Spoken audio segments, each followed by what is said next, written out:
Yeah. The first fight we want to talk about from last night featured Maurice Green from the most recent, Ultimate season Fighter. of The Ultimate Fighter, and Jeff Hughes. And Maurice Green did not look the same as he did on The Ultimate Fighter. I'm going to say the Dunkin' Donuts mixed with Bud Fat, mixed with a lot of cigarettes, did not help the frame of Maurice. Because I'm pretty sure Maurice was close to a six-pack at a heavyweight on The Ultimate Fighter, and I didn't think he looked good. I didn't think he looked prepared, but the guy's got a monster hand. So, I mean, in that division, anyone's out. Damn. Yeah. Damn, man. Yeah. He threw on some weight. Man, yeah, he had to cut. I don't know. I mean, he weighed in at 264 and a half, so whatever he weighed, he was up probably he cut to 280s. 265. Yeah. I don't know. That's a big boy. But he's very tall, too. I mean, he's 6'7", so he's got kind of a Struve situation. You're going to have a lot of weight. Right. He's a big guy. He looked all right. He's nowhere near the heavyweight caliber there at all. But also, this is a guy that just came off The Ultimate Fighter losing twice in a row. So, I don't know. I think with him, he's got some time.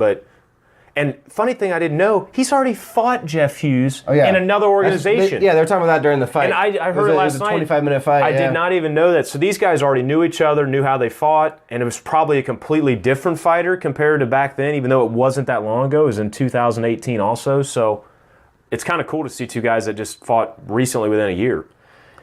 Did you agree that the decision? I don't. No? I don't. I honestly think Jeff Hughes looked better and landed more significant shots, but also, if you're split decision in the heavyweight, that means neither guy really did a lot.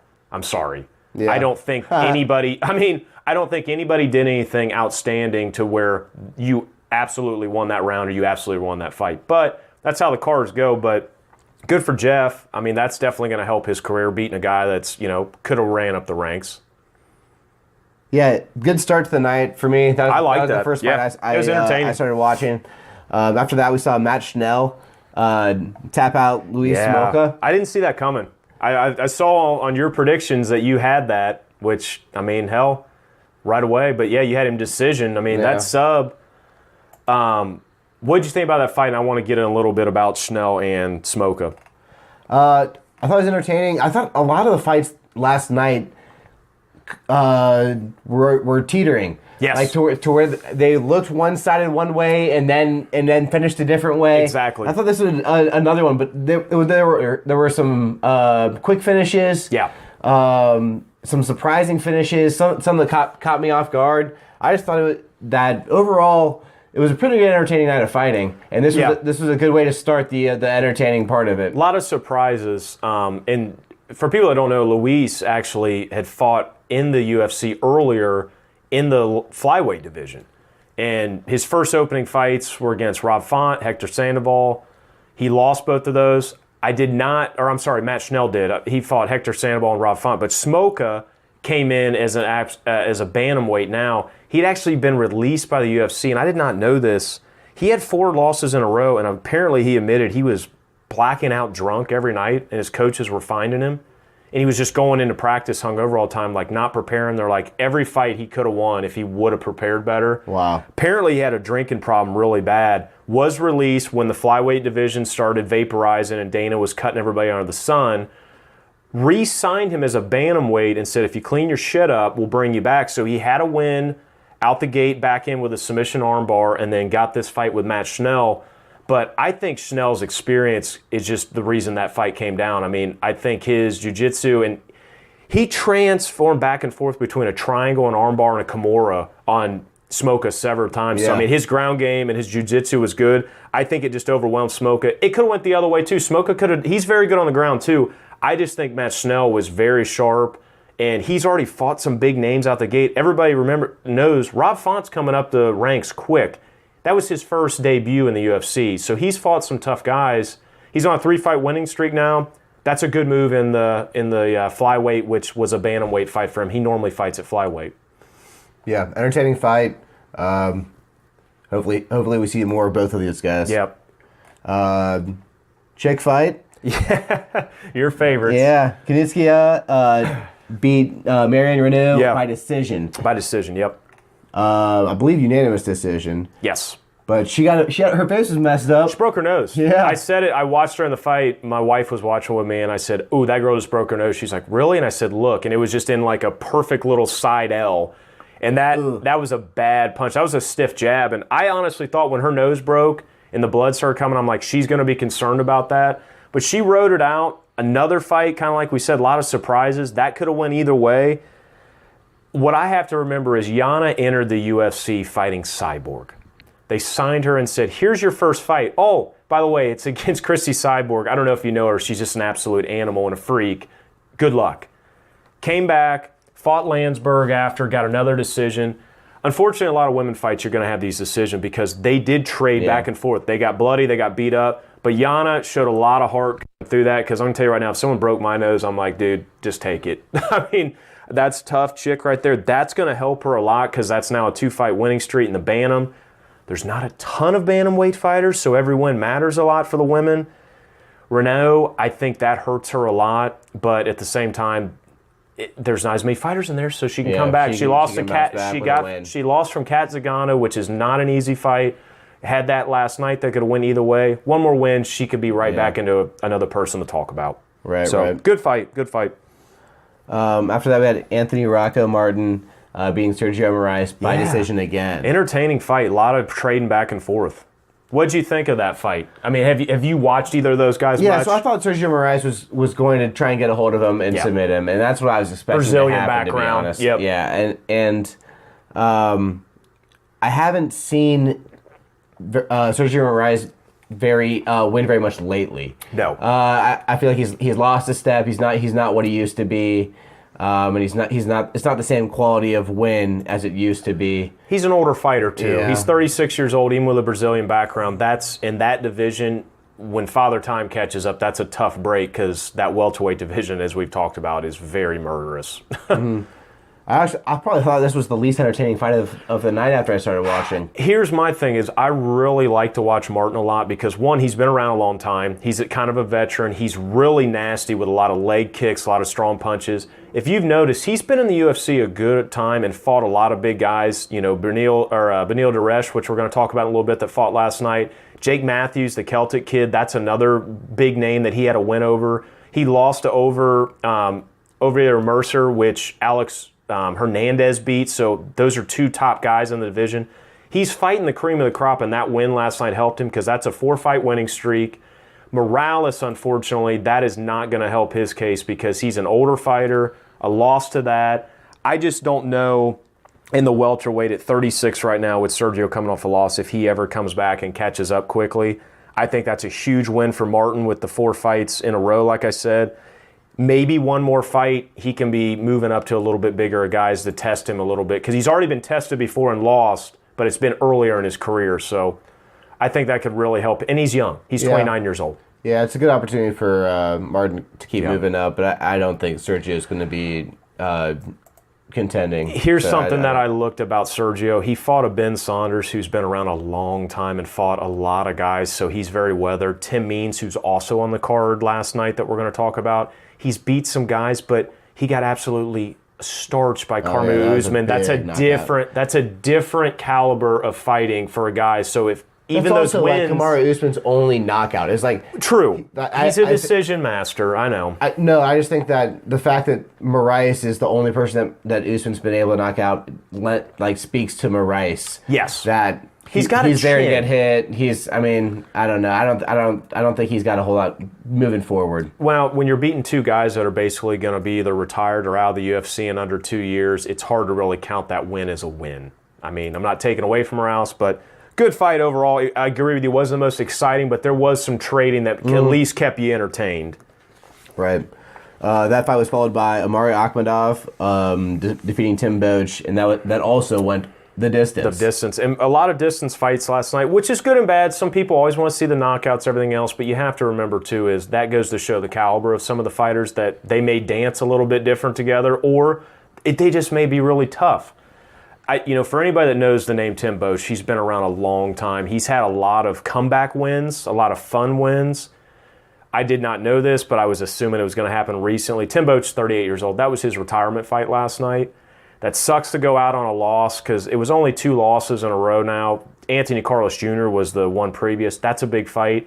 He did knock out Johnny Hendricks with a head kick. The problem is that's when Johnny Hendricks was not Johnny Hendricks. He had lost a lot of power, accuracy. It was not the same fighter. If that happened, 10 years ago, I'd be like, oh my gosh, yeah, that's huge.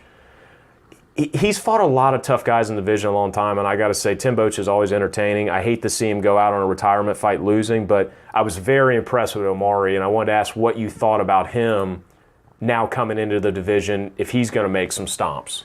I don't know. He was asking for a little greedy on the call-outs. What did he call out? I think he said he deserved to be ranked, and he wanted a top 10 opponent. I think he said he wanted to be ranked, and he wanted to fight somebody top 10 instantly. And I'm like, I get it. That's a bit of a leap, I think. Well, here's the reason, and everybody's obvious on it. He's not fought any names that anybody knows, even Tim Boetsh. Okay, Tim Boetsh just retired, so you beat him, but you beat him unanimously on a decision, so you didn't stomp him out. You had a draw earlier. He lost to Sergio Moraes, who we were just talking about. And we just talked about Sergio Moraes, so he's fighting guys that are maybe on the way out or not really that high caliber. And what have we said this whole podcast season? The welterweight pool is just filled with blood because everyone's murdering each other and replacing each other. So, yeah, I think it was a greedy call-out. I also think he needs one more fight with a guy that maybe is trying to come in contention. But I think also what fuels that, this guy's been around a while. He's fought since 2013 in the UFC, but he's not had the greatest track record, man. Yeah, the quality of his wins is not there. No, I'm sorry to say, this doesn't always happen in that division, but he is probably one of the least entertaining welterweights. Really, I mean, but he looked good, very in shape, solid guy, threw a lot of jabs, did a lot of pressure. Tim took him down. He took Tim down. Just the overall volume is basically what Omari just finished up the game. He just touched him up until it was over and got the decision. Yeah, didn't get the finish. No, I don't think either of them were really in trouble. There was always the threat. The threat was there, but Tim's hard overall, to put away. It was just points. Yeah, Tim's hard to put away. And it was all right fight to watch. That fight was followed by Beneil Dariush submitting Drew Dober. Yeah. And that was a back and forth one because Drew Dober looked great. He's been looking good. He's been looking good. I thought, honestly, with Dober, I did not pick him to win that fight, but I have liked him recently because he is a fresh young kid in the division. But on the other hand, I like Beneil Dariush a lot, and I know I've talked about this. Beneil Dariush has a ton of fundamentals, and I think what really put a dark cloud over him is when he got knocked out on that starch punch by Alexander Hernandez, who just fought Cowboy and lost to him. Reason that is because he was coming up the ranks to basically his worst loss was Edson Barboza. He had a draw against Evan Dunham. That didn't help because Evan Dunham has been in the division forever. If he would have won against Alexander, we'd be talking different tactics. He wouldn't have been seeing Drew Dober. He would have been seeing a top 7, 8 guy. Edson Barboza's not a bad loss. No, that's what I'm saying. He didn't have any bad losses until he lost to Alexander Hernandez because no one's going to complain about the Edson Barboza loss. But I think that win last night shows that he's back in the game. Drew's going to be around a while. I think Drew's got a lot to prove. He had a 3-fight winning streak coming into this. Yeah, John Tuck, I'm not really big on him with that win. He's got 2 decisions and KOs, but Dober is a fun guy to watch. And Beneil Dariush is so high caliber on the ground and everything else. I think that was a great fight to show, hey, just because you get knocked out once doesn't mean your career's over. You can come back. I thought that was a fantastic fight. Yeah, a lot of trading. Yeah, he was getting Drew Dober looked like he was unloading on Dariush, and then he got a hold of him. Yes, and got the submission Great jiu-jitsu. in the first round, wasn't it? I believe. Oh, it was round 2. Round two. Yeah, but here's the thing: is they talked about. I listened to a couple people talk during the fight and after. He went from a Kimura into an armbar. So he was trying everything he could to just get Dober in an uncomfortable position until he could submit, which he did. He did not give up on the ground game. Derrick could have got up and kept trading with Dober. I don't think he wanted to do that. I think he realized that was his weakness, and he said, I'm going to prance on this now. And I think it was great because now you got a 2-fight win streak here. Dober broke the 3rd strike winning streak that he had. Now he's got to go back in the line and see what's up. What do you think moves now for Dariush? I'm not... Honestly, I don't know at what point he gets into... Because that's a tough division to jump into right now. I don't have anyone in mind. Yeah, I think the biggest thing on that fight is because these guys have already fought guys that have already blown past them and gone up the ranks, and now they're all contentions, like the Edson Barboza fight and stuff like that. I think you almost have to still fight somebody that's maybe... There's a perfect example. Dan Hooker comes off that loss to Barboza. Yeah. Maybe give him Dan Hooker, because Dan Hooker fights completely different than Derrick, but he's still a very entertaining fighter to watch, and Derrick has got more technical skill. Let him go in and do that, because Hooker and Barboza just wanted to trade and see who folded first. Let's show and see if Derrick can bring a more technical field into the lightweight division besides just banging, or maybe even give him a Francisco Trinaldo. There's another guy that's out of the top 15. I agree with you. I don't think he fights even a top 15 guy, but if he beats a guy right on the cusp, jump him up to, that 12, 13 spot real quick. 12, 13 in that division is tough. Well, man. it is, but here's the thing. Charles Oliveira... Alex Hernandez, he just lost to. Well, that's true. You can't really count Nate Diaz, because Nate Diaz hasn't fought since I got out of high school, because his last fight was Conor McGregor. After that, you have James Vick, who just lost to Paul Felder, second in a row. I don't think he should be fighting anybody in the top 15. He should probably drop out of the top 15. Charles Oliveira is on a ripping streak right now, but he's on a ripping streak of old guys. Clay Guida, you got Miller in there, Tamur. He could jump up the ranks, but I don't even think Derrick needs to fight him. I think outside the 15, prove yourself to get back in and be ranked, because he was ranked when Alexander beat him. Let him back into the area. Let's go see if you can come up. But Duber, I think it's going to take 2 more fights till he's fighting top 15. Okay. That fight was followed by Blagoy Ivanov and Ben Rothwell. And Blagoy Ivanov won by decision. Yes. I cannot believe that fight went to the distance. I thought for sure. Many heavyweight fights last night. And there's a couple fights where the winner of this fight, their face I'd love to see today. Oh, there's some hurting people woke up this morning. What did you think about that? With especially what we talked about last week, that has been Rothwell's return since 2016 when he lost to Junior Dos Santos in another decision, but that was a 5-round decision. Yeah. What did you think of Ben, first off, how he looked, coming back, being older? I think he looked all right. He looked in shape. Yeah, I thought he looked on point. I thought that this was a fight where if you watched 15 minutes of fight and you scored who won this 15 minutes of fight, you would score Ben Rothwell the winner. 100%. But the way it's broken down, the way the pointing system is, the current point system, you have to score. You're scoring winners per round. You're not scoring Ben Rothwell a 10-8 round in that third round. No. And so though Blagoy Ivanov won the first round, the second round was close. So maybe he wins that one, and then Ben Rothwell certainly wins the last round. He does the most damage you can. I mean, Ivanov's face immediately after the fight was terrible. I'm sure today he's hurting. A different color. Yeah. I think that it's tough to say that to someone who sits down and doesn't know anything about the sport that he wins the fight. Yeah. And that there's some imperfections in the way that it's scored right now. But I think that Rothwell looks good enough to win that fight for sure. Yeah. So I don't think that his years off for the suspension has been detrimental to where he is right now. Yeah.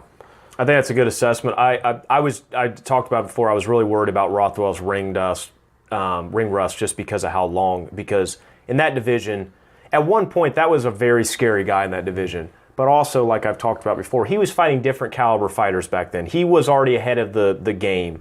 So coming back now with this division that's expanded and had so many newcomers and upcomers, it was a huge test. I thought Ben looked great. He looked good in shape, good movement. What I loved about Ben, he walked Agenor down the whole time. He was always on the aggressive. Walking down, always pressuring him, and I think that's why a lot of people were like, why didn't Ben win that? Well, if you looked at the points, Agenov really went in and made sure to touch him, kept going. He took a lot of shots, like you said, but he made sure to get the proper touches, the impactful touches. But I'll tell you what, you got to remember, this is a guy that started in the UFC fighting Junior Dos Santos and went decision with him.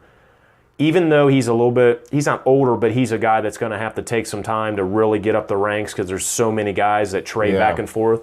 He has fought some high-caliber fighters and looked good to go in there, win or not. So I think his career's looking up. I don't think Ben goes anywhere either. I think it's, Ben, welcome back to the division. Hey, sorry about your decision loss out the gate. Let's give Ben somebody else that's a fun fight. And then, maybe you get Rothwell fighting somebody that's a little bit lower down there. But let him get his bearings back. Put the training wheels back on. Let him get focused. I think he'll still get fights. They need fighters in that heavyweight division. They have to. And the thing is, Rothwell is 37 years old. That doesn't mean he can't fight for 2 more years. He could have 4 more fights in 2 more years. So that's a lot of fun fighting in that division. And like you said, anybody in that division is fun to have. I mean, his last win was over Josh Barnett by a submission. He has had some killers in his background that he has beat and lost to. So this is a guy that's always fun to watch.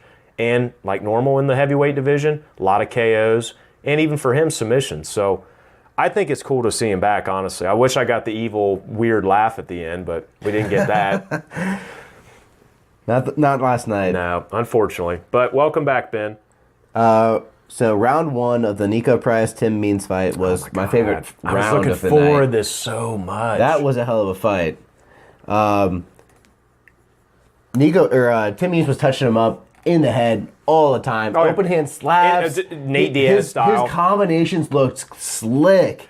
I was impressed. And then at the end of the first round, I thought he was going to put him away. He just kept tagging him. He was pressure. He wobbled him. Yep. And then he went for the haymaker. He slipped it, and Nico Price finished him with one blow. Got caught. Broke his ankle and leg when he fell. Oh, my God. Are you kidding me? Just because of how quick he dropped. Yeah, the way he fell. And it was a one-hitter quitter in the last 6 seconds of the round, I believe, of the first round. And Tim Means had just laid it on. Nico Price is one of the guys from last night that he won, but his face was beat the fuck up. He earned that one hard, and especially against a veteran like Tim Means. I mean, you brought up a good point. Tim Means is always very smooth. His mechanics and just overall the way he fights. Rogan's always said that about him. Tim Means has been in that division so long, in a division that is evolving and getting crazier and crazier and more talented. I think if that was a 5 year ago, Tim Means, completely different conversation. I think being 35 in that division, taking a lot of tough losses, he's had a lot of decisions where he's gone the distance, and he fights just like he did last night that I think it's taken away. And I'm sorry, Nico Price right now is a super entertaining fighter, another guy in the welterweight. Yeah, he just came off a loss, getting knocked out. Before then, he had the from the ground hammer fist win over Randy Brown, which Randy Brown's not a big name, but he's an entertaining fighter. Again, the more entertaining young fighters that we can have. He's 29 years old in the welterweight. Another guy that we could be talking about in a year that's up there fighting the contenders in the top 5. That was a huge win, even though it's over an older fighter. That was my favorite fight of the night. And the face-offs that they had before this fight, I knew it was going to be nuts because they were head-to-head, rubbing heads, getting into each other. Tim slapping him even in the face-offs. Just a fun fight to watch when the guys are like, fuck it, bite down on the mouthpiece, let's swing. Yeah, this was the best 5 minutes of the night, for sure. That fight was followed by another welterweight fight. The guy with 17 names. Oh, yeah. You can go with that one. Zaleski Dos Santos. Yeah. I need a freaking translator for that. That was a great fight. Another finish. Yes. And something, I don't know why I have this about Curtis Millender. I have not been super impressed with him, even though he's came off a fighting streak. The reason is he beat Thiago Alves and Max Griffin, okay? Thiago Alves and Max Griffin are not your highest caliber in that weight class. We've said it over and over again, the welterweight is just top-heavy as hell. He had another win over basically another no-name. His ground game I don't like. I do not think he's anywhere prepared to have somebody that gets a hold of you and puts you down and doesn't let you swing. He's going to be submitted. I think it's going to take a long time for Miller to get where he is. This for Dos Santos last night, that is now a 7-fight winning streak. Now, granted, he's wins over guys like Max Griffin, Layman Good, guys that have just lost recently. But to have 7 fights in a row in the welterweight division, that's huge. And Mario Aquidal's on that. And Mario Aquidal, which is a big... So there's a lot of guys that have seen each other before, and you either pass me and go up, or I'm going to stay back here and wait till I get my turn.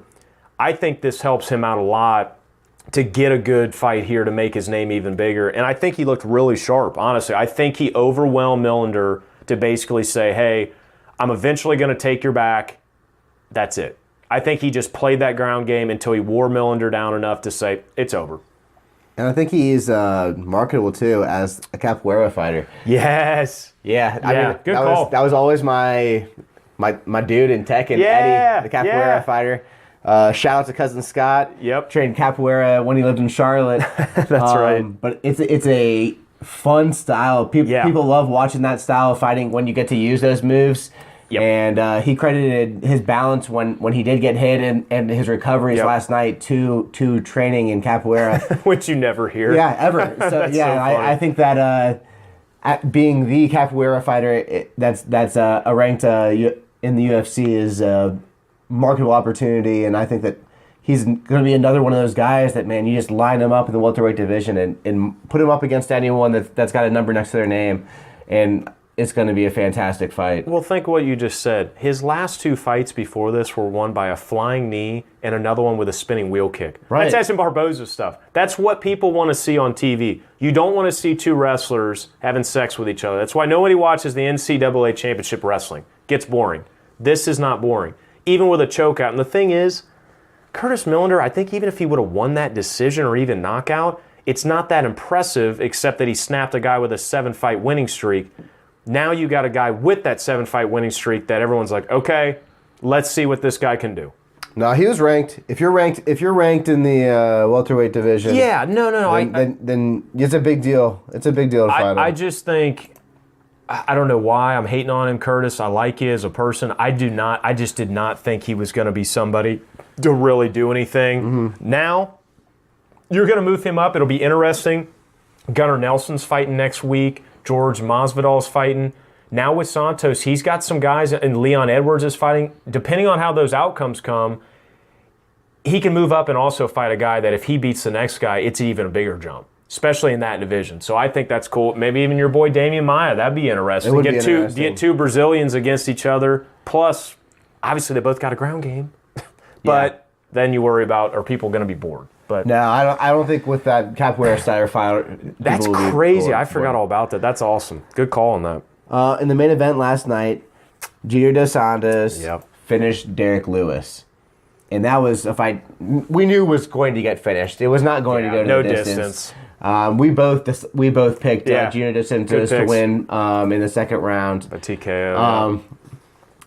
It went about how I thought, but I would like to say that Derrick Lewis looked good. He did. He looked a lot sharper, a little bit better cardio for a guy that much big. Much better than I was expecting. Yeah, much better for that, especially with someone like Santos who's going to put the pressure on you. He's going to wear you down. Quick high kick. He was throwing flying knees. He threw a lot of stuff that he's not thrown in a while, and continuously throughout the fight. He looked like to be in better shape than I've seen. Yes. Until he got jacked in the stomach, and I don't know what happened there. Did you hear anything afterwards? So Dos Santos threw a spinning back kick. Heel landed directly in the gut.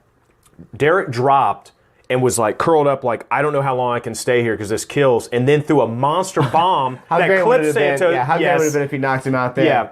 I think it was both. He was kind of faking it, but it did hurt like shit. He got that punch off, but that affected the rest of the fight after that. But did you hear if he had a broken rib or anything? I did not. Okay. I don't know with that. All I know is after that happened, Derrick kind of went back to the old Derrick. Didn't have the tank, everything else. But I agree with you. Derrick Lewis from his past, and he'll tell you, he's like, I can't go 5 fucking rounds. I don't want to go 5 rounds.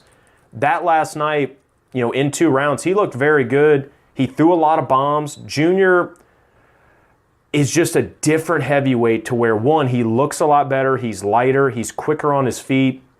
Lewis looked like he was depending too much on his power, except in the beginning when he was throwing those high upper head kicks, throwing the flying knees. After that, he just wanted to throw a punch because he was hurt. I think he was just hurt the rest of the fight. Santos smelled the blood, soaked in, came in quick, put him out. I mean, to see fucking Derrick Lewis, somebody that big, take a punch like that and go down that quick, it shows the power that Santos still has. Yeah, Santos looked good. Much like I thought he would. Yeah. He doesn't have bad losses. He is a top of the division fighter. I have no idea how he's ranked 8th. He needs to be a top 5 for sure. Well, he was out for a little bit, so that didn't help. And because a lot of guys got the fight while he was out. So, I mean, with him now basically being They threw Kane behind Kane, Alistair Overeem, who have both fallen on hard times and both been knocked out, recently and then came back with a win. Except Kane with Francis. The guys above him are great fights, but it's going to be a test.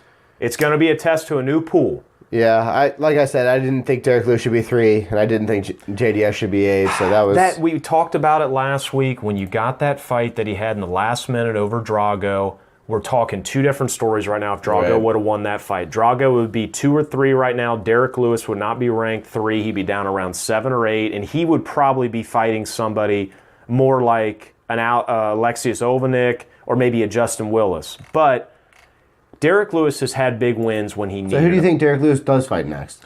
Well, in my personal opinion, if he loses a fight like that to Dos Santos, he's going to drop down pretty significant. I don't know who you're going to have him fight because you have Drago that he just fought and he beat. Maybe Alex Overeem. Maybe even give him Kane, because now you have Kane who came off a loss but's ranked pretty well. Derrick Lewis just lost to Santos, which was kind of that ending factor.